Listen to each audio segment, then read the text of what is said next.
Well, as you can see, one of the sights is popped out on this one. So I'm going to take a little number 10 here, ultra glow in the dark stuff.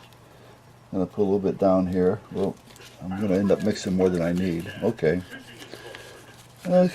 Anyway, put it back in the pouch. Close it back up. Hopefully save it for another day. What do I do with the clothespin? There it is. Put the clothespin on it. Put it up there for now. Okay. Now, we get a little two-part epoxy.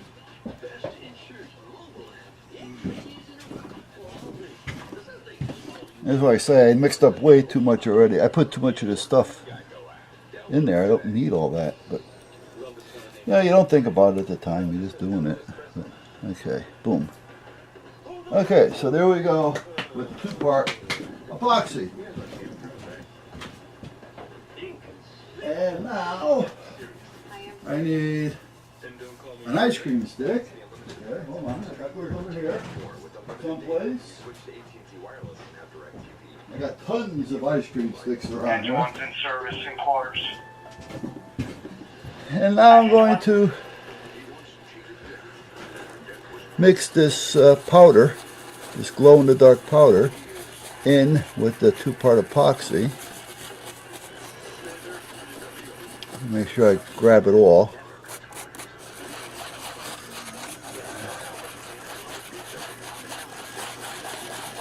Mix it up real good. Like I say, I'm not going to need all this. I mean, I'm going to have more than enough laying around, that's for sure.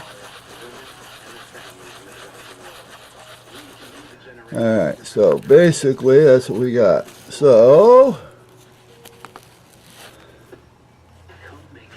now I'll come over here and I'll get myself my little, I got a toothpick around here someplace, but we'll use this. Because we only need a little bit. That's probably all I'm going to need. And I'm going to put it right down in that little hole there, or try to.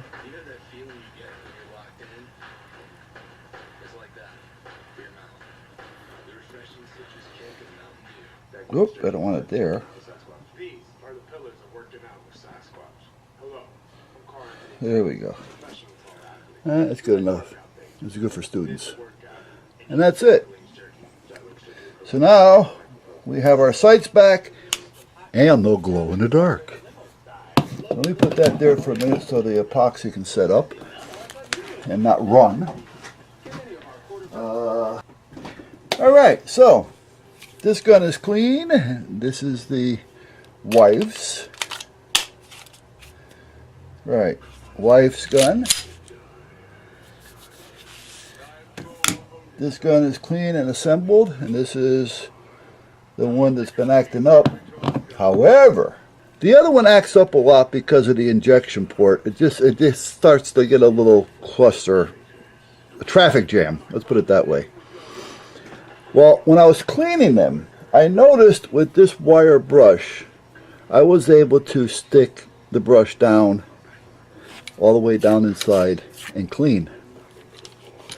When I went to do it with that one, I couldn't get the brush in there. It was hitting on the sides, which means that was narrower. So seeing that it doesn't work all the time anyway, I'm not going to ruin it. So what I did was I went in there with the Dremel and opened it up just a hair with the Dremel tool.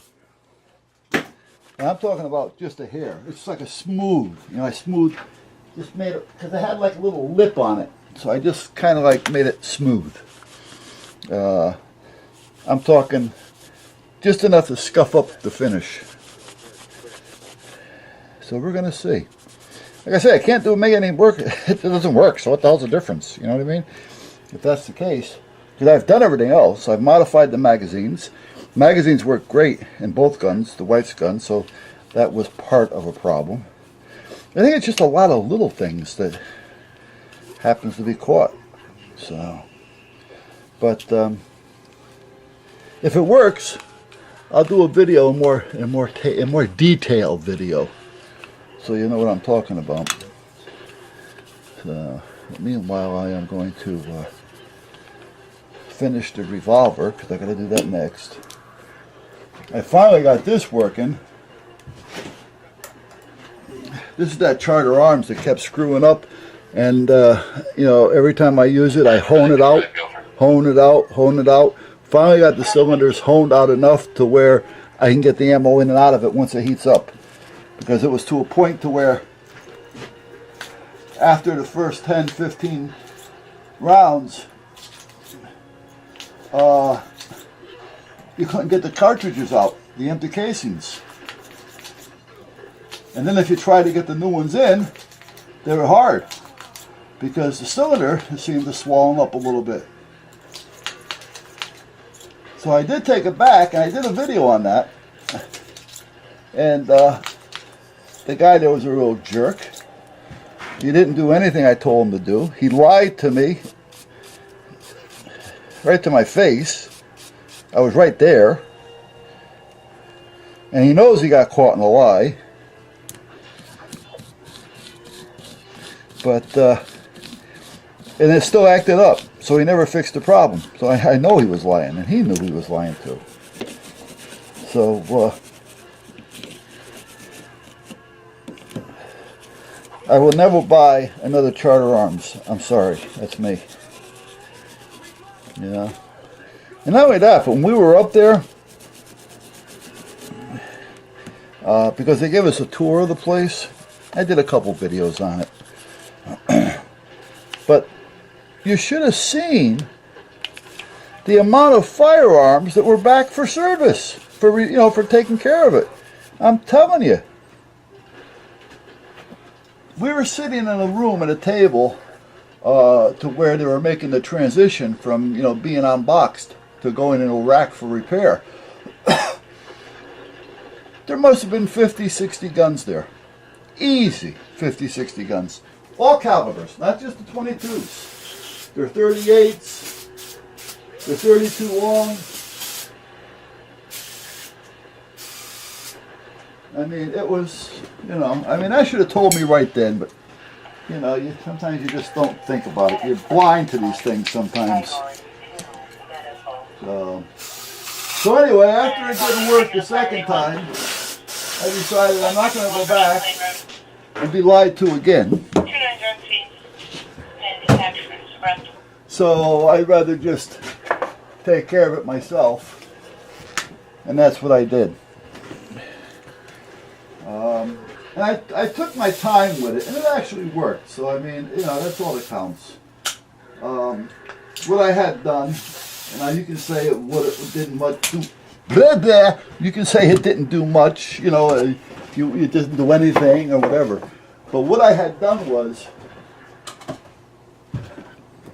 I built a little jig to hold the firearm, and then I went into each chamber with a 9mm brass brush on a drill, and I over and over and over again, and every time I cleaned it for the first 5, 6, 7 times after that, I did it the same way. And now it's to a point to where the firearm works. I have no problems with the firearm. Have a little bit of a problem with it misfiring every now and then because it's not striking, but that's because I dry fire it a lot. Hey baby.